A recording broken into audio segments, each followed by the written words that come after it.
amigos, irmãos, estamos iniciando mais uma aula da Escola Bíblica Novo Tempo. E a lição de hoje tem por título Libertos do Pecado para uma Nova Vida em Cristo. Nós esperamos ter a sua companhia para que juntos nós possamos estudar esse texto e tenhamos um bom proveito dele.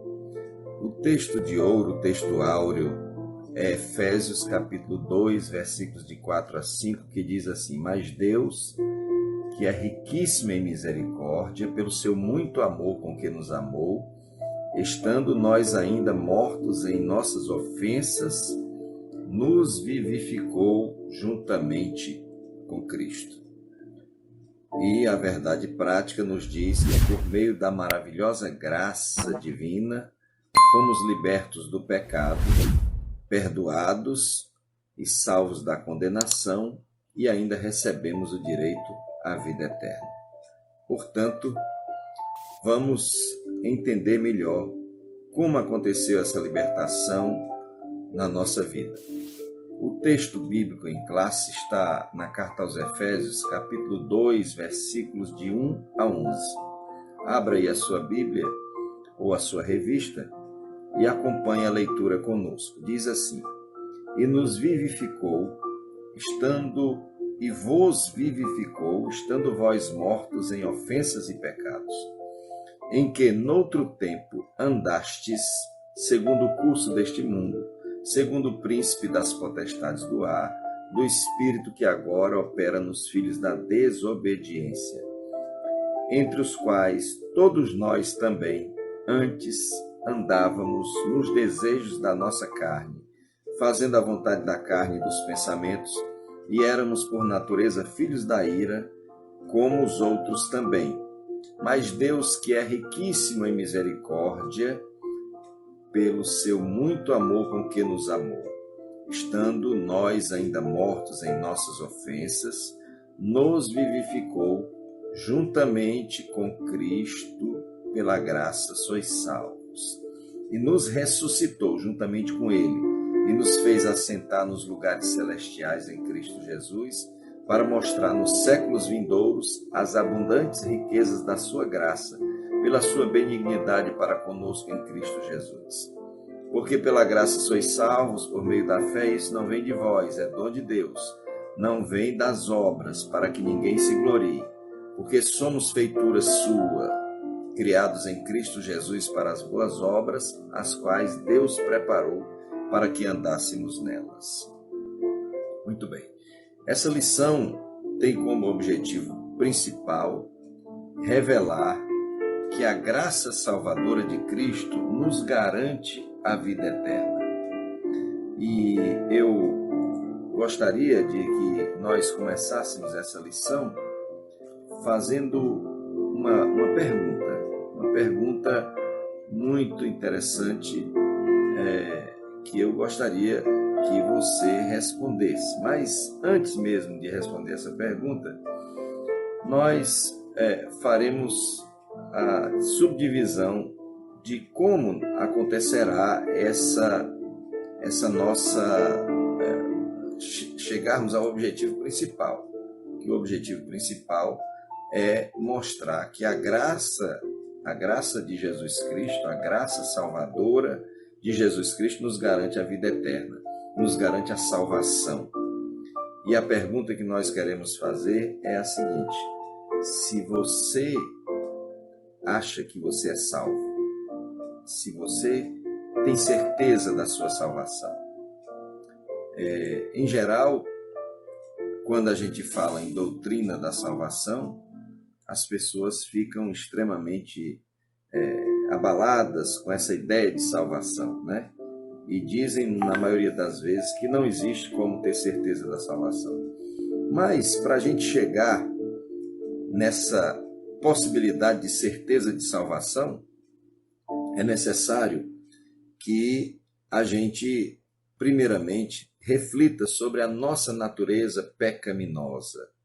A Bíblia diz que todos pecaram, estão destituídos da glória de Deus. Então nós vamos refletir sobre a nossa natureza pecaminosa. Mas vamos também explicar aquilo que Paulo diz, como fomos vivificados pela graça de Deus. De que maneira nós fomos vivificados? E também vamos informar que essa salvação que nós acreditamos que recebemos, ela vem exclusivamente de Deus. Ela não vem dos nossos esforços, das nossas obras, dos nossos procedimentos. De forma que a doutrina da salvação e o plano divino da salvação são explicados nessa carta do apóstolo Paulo aos Efésios. Em primeiro lugar, mostra a Bíblia que o homem vivia escravizado. O homem vivia por natureza, aí às vezes por até incredulidade, e vai mostrar como Jesus Cristo na cruz, lá no Monte Calvário, Monte Caveiro, operou a nossa redenção. E é preciso que a gente reflita sobre isso, tá certo? Muito bem. Então, nós vamos começar refletindo sobre como aconteceu esse estado, essa nossa antiga natureza, como nós estávamos, qual é o nosso estado original. Todos nós somos conhecedores da história de Adão e de Eva e, por conta disso, nós passamos a ter conhecimento que a nossa natureza era uma natureza herdada do nosso pai Adão. E a Bíblia diz, como eu havia falado, que todos nós somos pecadores. Por mais que as pessoas às vezes contestem essa afirmação, é isso que a Bíblia diz. Todos pecaram, estão destituídos da glória de Deus. Mas é preciso que a gente entenda mais uma coisa. É que essa ideia de nós termos pecados, ela nos coloca numa condição de carentes da glória de Deus. E essa carência é algo muito forte e nos coloca numa condição de verdadeiras pessoas que estão mortas para Deus, espiritualmente mortos. Então, é preciso que a gente lembre que Paulo começa dizendo assim: e vos vivificou, estando vós mortos em ofensas e pecados. E essa palavra ofensa, ela é traduzida de um vocábulo grego que a gente traduz assim, não é bem traduz, coloca, chama-se transliteração, e o vocábulo seria paraptoma, que tem o sentido de dar um passo em falso de forma deliberada. Ou seja, eu faço alguma coisa porque eu planejei fazer, porque eu quis fazer. Então, isso são as ofensas. E o termo pecado é traduzido da palavra grega amártia. Amártia aqui é uma palavra grega que significa errar o alvo, né? É por isso que a Bíblia diz que o homem vivia morto em seus delitos e pecados. Muito bem. Além disso, a nossa condição anterior, né? Antes de nós fazermos um pacto de vida eterna com Jesus, ela é tida por Paulo, ele diz, antes estando vós mortos. E essa condição não é privilégio de uma pessoa, de duas pessoas, qualquer ser humano que ainda não teve uma experiência pessoal com Jesus Cristo, ainda que aos seus olhos pareça estar bem viva, e a maioria das pessoas vai achar que está viva espiritualmente, mas o que a Bíblia diz é que nós estamos mortos. E que morte é essa, para a gente entender bem? Como é que alguém, um homem musculoso, uma mulher muito bem tratada, como é que essa pessoa vai estar morta? Então, é preciso que a gente saiba que morte é esta. E a morte que a Bíblia fala não é a morte que separa o corpo da alma, mas a morte espiritual que separa o homem de Deus, a fonte da vida. Então, a Bíblia diz que o salário do pecado é a morte. Se nós estamos em pecado, então, qual é o salário do pecado? A morte. Então, nós estamos mortos. Então, no mundo inteiro, nós vamos ver um cemitério de pessoas que andam por aí. Então, por que essas pessoas estão mortas? O morto, normalmente, quando chega lá no cemitério, diz assim, aqui jaz fulano de tal. E se você for olhar o atestado de óbito, vai dizer, morreu por tal causa. Mas a causa mortis dessas pessoas é a morte espiritual por causa do pecado. De forma que essas pessoas, tal qual um morto, elas estão impedidas de ouvir e de obedecer à voz de Deus. Então, quem vive dessa forma, ignorando a Deus, enquanto vive, está morto. Então, o homem, ele não se encontra numa situação de doença, de morbidez, ele realmente está morto. Ele não necessita de uma reforma, ele necessita de uma ressurreição. E é isso que Jesus Cristo quer fazer na vida de cada um de nós. Então, as nossas ofensas e pecados, né? Paulo fala assim sobre a má conduta, como noutro tempo andastes. Então, ele se refere às atitudes erradas adotadas na vida passada do homem ou da mulher antes da regeneração, antes de ter um encontro pessoal com Jesus. E é preciso que a gente faça um contraste entre o homem natural, o velho homem, e o homem espiritual, o novo homem, o homem nascido de novo. Então, Paulo fala com muita clareza e faz um contraste entre a velha natureza, o homem da velha natureza e o novo homem. Então, Paulo é interpretado por um grande pastor chamado John Stott, e ele diz assim, o que Paulo faz nessa passagem é pintar um contraste vívido entre o que o homem é por natureza e o que pode vir a ser mediante a graça de Deus. Então, como nós somos? Não há como nós sermos a mesma pessoa depois que a graça de Deus nos alcança. Então, Paulo diz assim, andaste segundo o curso deste mundo. Os costumes, a maneira de viver, que aqueles que não têm intimidade com Deus vivem, são contrastantes com a maneira daqueles que seguem a Jesus. Então, essas pessoas andam em imoralidade, praticando furtos, praticando mentira, certo? Então, Paulo quer dizer claramente que quem anda dessa forma não pode estar em comunhão com Deus. Então, existe uma forma que o mundo tem. E, em geral, o mundo relativiza o pecado. Por exemplo, quando alguém mente, aí a pessoa diz, não, mas todo mundo mente. Então, essas pessoas, elas estão mais preocupadas em fazer aquilo que o mundo quer, aquilo que o mundo aprova. Então, o mundo quer colocar todos os seus seguidores no mesmo molde, no molde do engano, no molde da imoralidade, da corrupção, da profanação, do egoísmo, da violência, o molde da depravação. Porém, a forma de Deus é diferente. Mas, além do mundo influenciar as pessoas, Paulo também fala de outro tipo de influência. Ele diz, andaste segundo o príncipe da potestade do ar, referindo-se a Satanás, que exerce autoridade sobre os poderes do mal. Ele indica que os agentes malignos, os demônios, têm a capacidade de influenciar os homens desobedientes e incrédulos.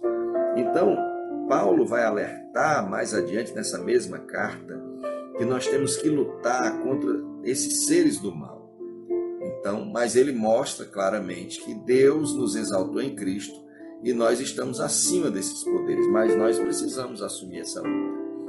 Então, nós temos aí a influência do mundo, nós temos aí a influência de Satanás e seus agentes, seus demônios, mas temos também a influência da carne, ou seja, a nossa inclinação natural de fazer o mal que nós herdamos do nosso pai Adão.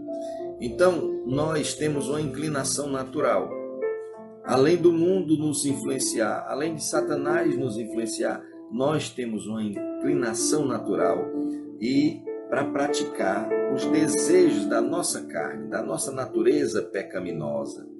E Paulo mostra essa nossa condição. Mas, apesar de tudo isso, o Senhor nos amou e deseja modificar a nossa vida.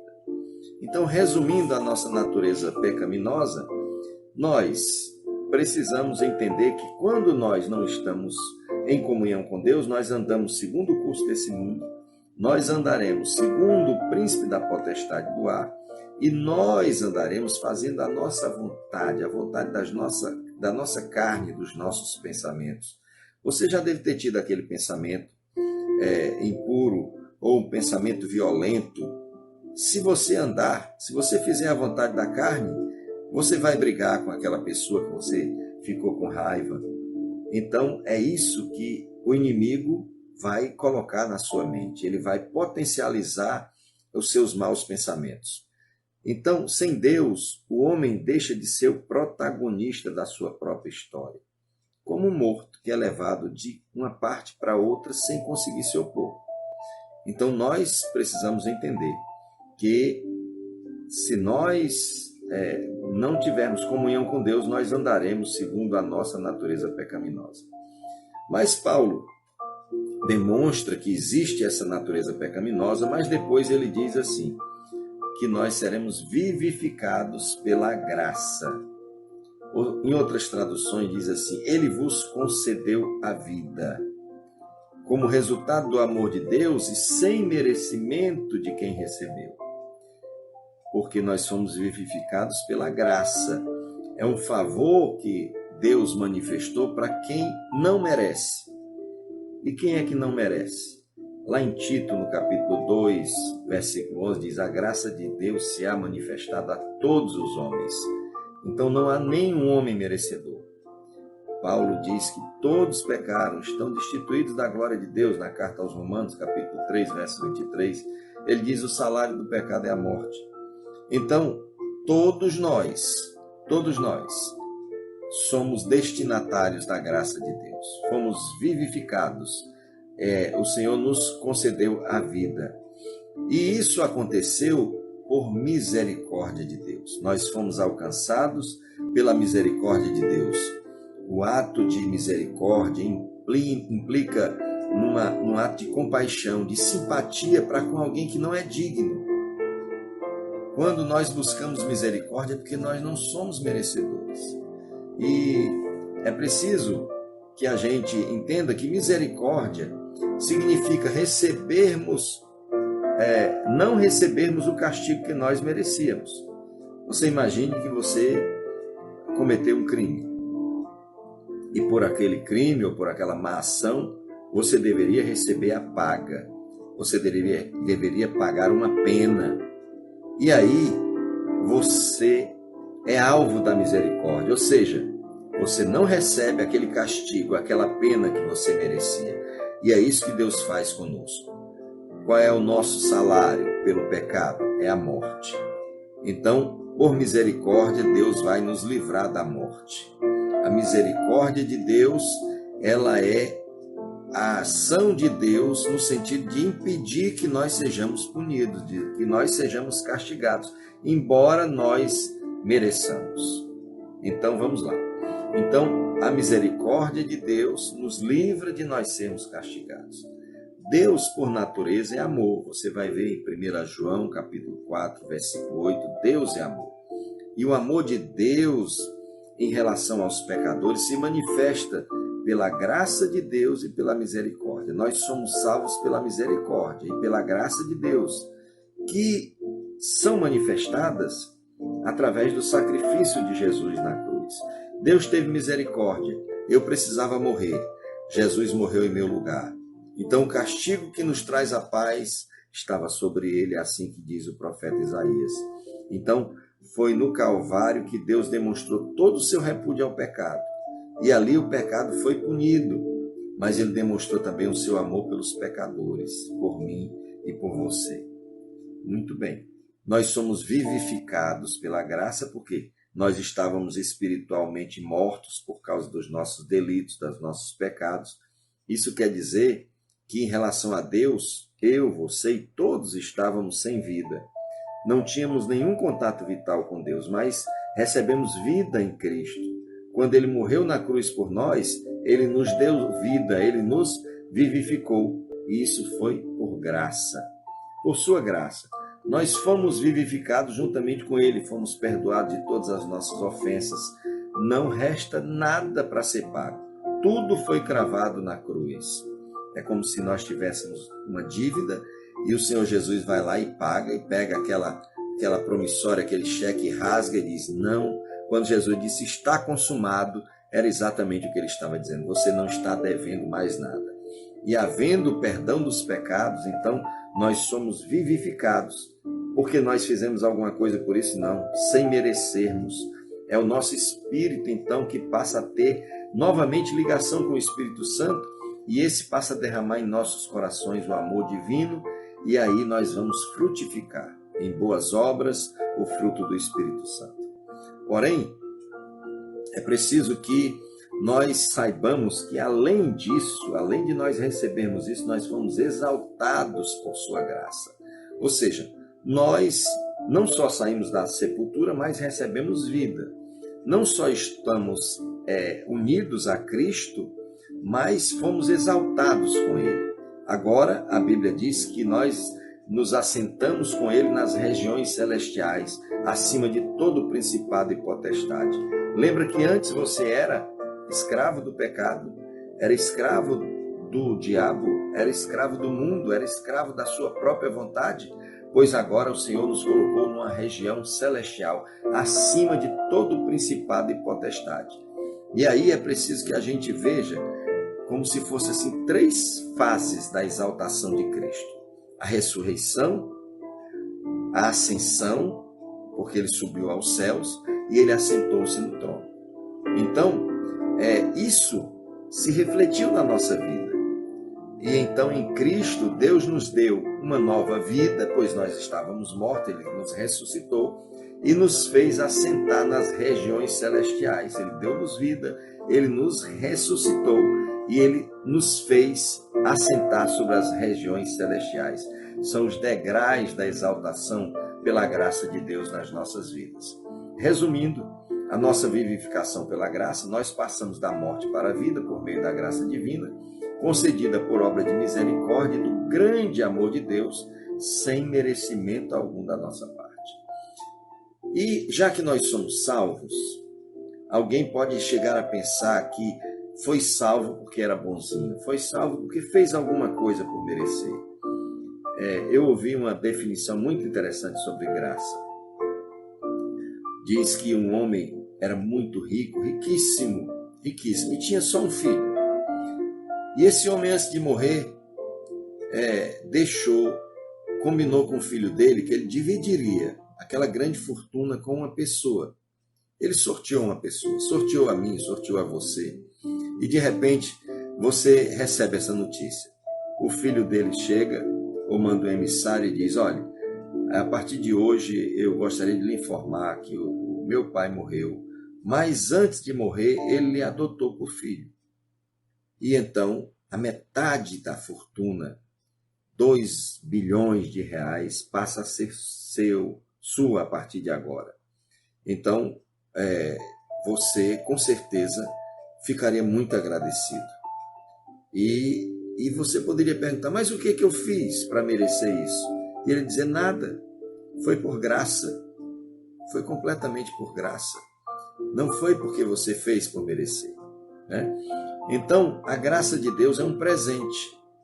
Mas para que a gente receba essa graça, é preciso que nós a aceitemos. Porque, por incrível que pareça, você pode renunciar a uma herança. Então você pode dizer: não, mas eu não quero. Então, é aí que entra a graça de Deus. Ela vem para nos conceder a fé salvífica, né? E nós vamos manifestar a aceitação através da fé. Por isso que a Bíblia diz, a fé vem pelo ouvir, e o ouvir a palavra de Deus. Agora, é importante a gente dizer, olha, você não é salvo pela fé, você é salvo pela graça. É isso que Paulo diz, pela graça sois salvos, mediante a fé. Isso não vem de vós, mas é dom de Deus. Então, a fé não é uma causa meritória, mas a causa instrumental de você ser salvo, de você ser justificado. A fé é a mão estendida que recebe o presente da vida eterna. Portanto, a fé e a graça atuam juntamente na obra da salvação. E isso, naturalmente, é preciso que a gente tenha diante de nós. Essa palavra graça é uma tradução do grego charis, que significa literalmente favor imerecido. E essa graça que diz lá em Tito, né? Que a graça de Deus se há manifestado, trazendo salvação a todos os homens. E ela mostra que a iniciativa para tornar possível a salvação veio da parte de Deus. É por meio da graça de Deus que é ativado o nosso livre-arbítrio e nos capacita, a mim e a você, a responder com fé ao chamado do Evangelho. Então, é preciso que a gente saiba que, mesmo Deus nos dando de graça, Ele nos coloca a possibilidade de escolhermos a salvação e a perdição. Não foi somente no Evangelho que o Senhor se manifestou, mas no Velho Testamento Ele diz, eis que põe diante de ti a vida e a morte, escolhe, pois, a vida. A sua liberdade não foi eliminada, ou seja, a graça de Deus pode ser resistida. A fé deve ser considerada como a aceitação da obra realizada por Cristo em nosso favor. Ela é a resposta à graça de Deus através da qual recebemos a salvação. Então, se você recebe a graça, mas essa graça não pode ser confundida com a obrigação de Deus em resgatar a humanidade perdida. Ninguém pode exigir que Deus faça isso. Mas Deus, pelo seu amor, Ele busca o homem, Ele salva o homem dos seus pecados, Ele abençoa o homem. E esse é o conceito bíblico, né? Porque todos nós temos recebido de sua plenitude, da plenitude de Deus, e graça sobre graça. Todos nós recebemos essa graça. Mas é preciso que a gente diga que existe a graça comum. O que é a graça comum? É a graça manifestada na natureza. Em Mateus capítulo 5, versículo 45, nós vamos ver essa graça manifestada na natureza, quando Deus fala a respeito de como Ele cuida da natureza, de como Ele cuida dos detalhes, como a natureza depende de Deus. Então, vamos rapidamente ler aqui, para que você possa fazer da mesma forma aí. Então, capítulo 4 e capítulo 5, versículo 45. Está vendo uma vantagem da gente ler a Bíblia? Eu já tinha falado diferente, né? Então ele diz, para que sejais filhos do vosso Pai que está nos céus. Ele faz que o seu sol brilhe sobre maus e bons, e faz chover sobre justos e injustos. Essa é a graça comum. Deus abençoa as pessoas. Deus também abençoa as pessoas, a chamada graça comum, através da restrição do mal no mundo. Então, abra sua Bíblia aí também, na primeira carta aos Tessalonicenses. Na verdade, é na segunda carta aos Tessalonicenses, capítulo 2, versículos 6 e 7. Diz assim: E agora vós sabeis o que o detém, para que a seu próprio tempo seja manifestado. Pois já o ministério da injustiça opera somente a um que agora o detém até que seja afastado. Então, o Senhor faz isso por nós. Ele detém o mal do mundo, Ele restringe o mal no mundo. Mas é preciso também que a gente lembre o que Deus nos promete no capítulo 1 de Romanos. Ele diz assim: do céu se manifesta a ira de Deus sobre toda impiedade e injustiça dos homens que detêm a verdade pela injustiça. visto que o que de Deus se pode conhecer, nele se manifesta porque Deus lhe manifestou. Pois desde a criação do mundo, desde os atributos invisíveis de Deus, ao seu eterno poder, a sua divindade, se entendem claramente, se veem pelas coisas que foram criadas, de modo que esses homens são indesculpáveis. Pois, tendo conhecimento de Deus, não glorificaram como Deus, nem deram graças. Antes, seus raciocínios se tornaram fúteis e o seu coração insensato se obscureceu, dizendo-se sábios, tornaram-se loucos e mudaram a glória do Deus incorruptível em semelhança da imagem de homem corruptível, bem como de aves, quadrúpedes e répteis, pelo que Deus os entregou às concupiscências de seu coração, à imundícia, para desonrarem seus corpos entre si, mudaram a verdade de Deus em mentira, honraram e serviram a criatura em lugar do Criador, que é bendito eternamente. Amém. Então, Deus é aquele que, na graça comum, manifesta essa graça na natureza, na restrição do mal, na consciência do pecado dentro do coração do homem. Então, é por isso que Romanos 2:4 diz: ou desprezais a riqueza da sua bondade, tolerância e longanimidade, ignorando que a bondade de Deus é que te conduz ao arrependimento. A graça comum, portanto, ela é comum a todos os homens, como o nome diz, mas existe uma graça especial. À medida que o homem responde afirmativamente a essa graça comum, Deus concede a ele uma graça especial que o ajuda a crer e a se aproximar de Deus. Jesus disse assim em João 6:44: ninguém pode vir a mim se o Pai que me enviou não o trouxer. É essa graça especial.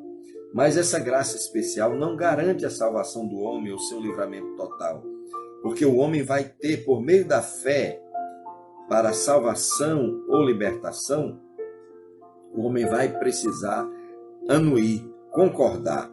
Então, não depende só do agir de Deus em alcançá-lo, mas depende da participação do homem. O homem, ele precisa aceitar o plano de Deus. E quando nós aceitamos esse plano, então vai acontecer a justificação.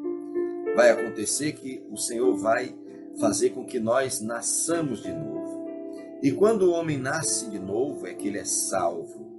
Foi isso que disse o evangelista João, no capítulo 1 do Evangelho do Evangelho de Jesus segundo escreveu João, quando ele diz assim: mas a todos que o receberam, Deus deu-lhes o poder de serem feitos filhos de Deus. Muito bem. Então, é isso que o Senhor diz no Evangelho segundo escreveu João, capítulo 1, versículo 12. Diz assim: no entanto, a todos que o receberam, aqueles que creem no seu nome, deu-lhes o poder de serem feitos filhos de Deus. Então, quando nós recebemos a graça de Deus, essa graça especial, nós simpatizamos com a graça de Deus, nós aceitamos a graça comum, então Deus nos concede uma graça especial. E por que dizemos aceitamos a graça comum? Porque as pessoas rejeitam a graça de Deus muitas vezes. Mas quando nós aceitamos essa graça maravilhosa, então o que acontece? O Senhor, e nós recebemos a graça especial, ele diz: mas a todos que o receberam quem? A Jesus Cristo. Aqueles que creem no seu nome, no nome de Jesus, deu-lhes o poder de serem feitos filhos de Deus. Filhos não nascidos do sangue, nem da vontade da carne, nem da vontade do homem, mas nascidos de Deus. Muito bem. E esse novo nascimento, ele vai acontecer nas nossas vidas, como nós já dissemos, não absolutamente porque nós fizemos alguma coisa, mas ele vai acontecer porque Deus, na sua graça, nos atraiu para si. E então nós abrimos o nosso coração, aceitamos a Jesus. A participação nossa não é por alguma obra que nós tenhamos feito, mas é pela graça de Deus, mediante a fé. Dá para entender? É uma conjugação. Deus entra com a graça. A graça, então, vem nos ajudar. A graça vem nos trazer a presença de Deus. É como se a graça destampasse os nossos ouvidos. Na verdade, é isso que ocorre, né? porque nós passamos a ouvir. A graça faz com que o nosso coração se abra, os nossos olhos passam a enxergar a presença de Deus. Então, nós cremos, a fé vem pelo ouvir. Quando nós cremos, então, a Bíblia diz, aquele que confessa com a boca e crê com o coração será salvo. Então, nós esperamos a salvação. E a partir daí, não porque nós tenhamos conquistado com os nossos esforços, mas tudo foi conquistado por Jesus lá na cruz.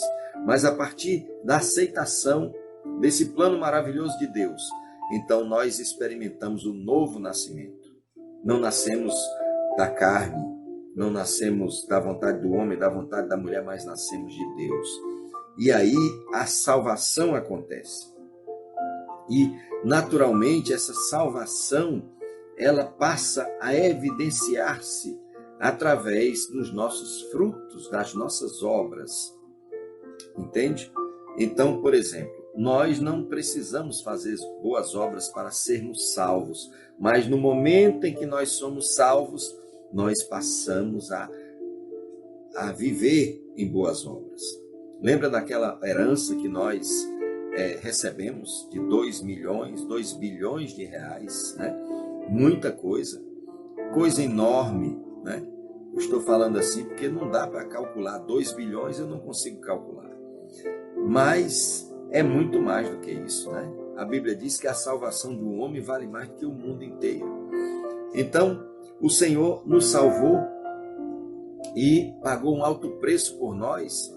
Então, aquele homem chega para você e diz, olha, a partir de hoje você é meu irmão, a partir de hoje você é um homem que tem tudo, né?